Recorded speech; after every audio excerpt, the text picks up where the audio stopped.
Tous les samedis, France 3 diffusera une adaptation télé du célèbre jeu de culture générale de France Inter. La première aura lieu ce samedi 9 septembre. Un pari osé.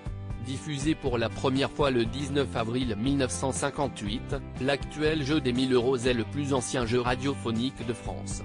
Devenu un incontournable grâce aux nombreuses figures de la télé et de la radio qui s'y sont succédées, comme Albert Resner, Lucien Jeunesse ou Louis Bozon, il continue aujourd'hui à faire mouche sur France Inter, réunissant près de 1,6 million d'auditeurs du lundi au vendredi à 12h45, ce qui en fait le programme le plus écouté à cet horaire-là.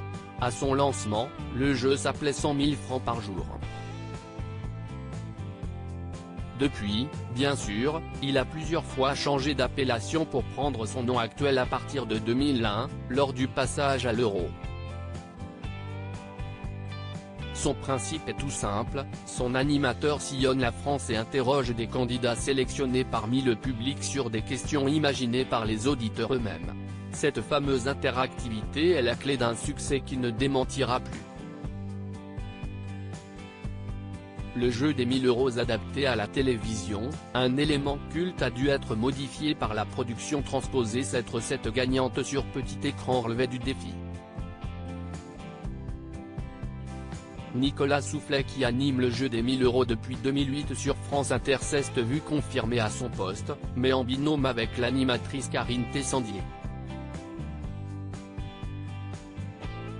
France 3 a peaufiné son projet pendant plus d'1 an pour donner du souffle à cette version qui ne sera pas itinérante, mais tournée dans un studio de la région parisienne.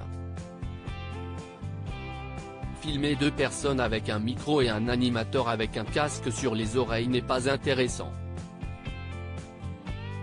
Nous essayons donc de prendre l'esprit de cette émission et ce qui en fait la saveur pour l'adapter, nous a confié Nicolas Soufflet, lorsque nous l'avons croisé au mois de juillet sur le tournage.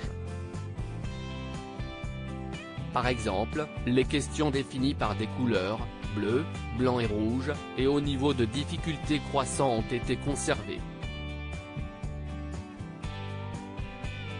En revanche, il a fallu légèrement transformer le son du fameux métallophone, cet instrument de musique qui égrène de façon presque infernale les 30 secondes de réflexion auxquelles ont droit les candidats.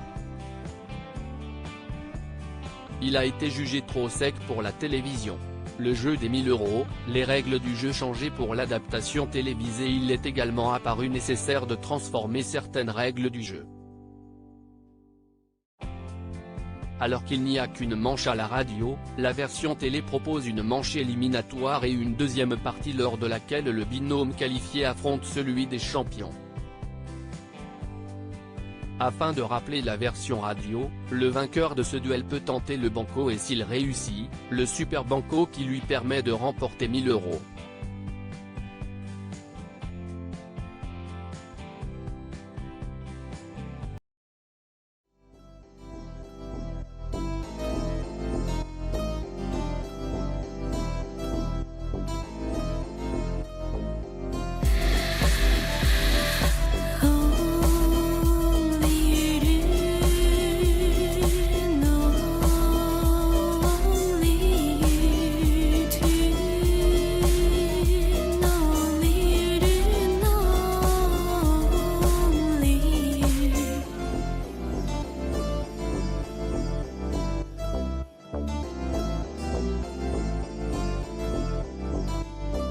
To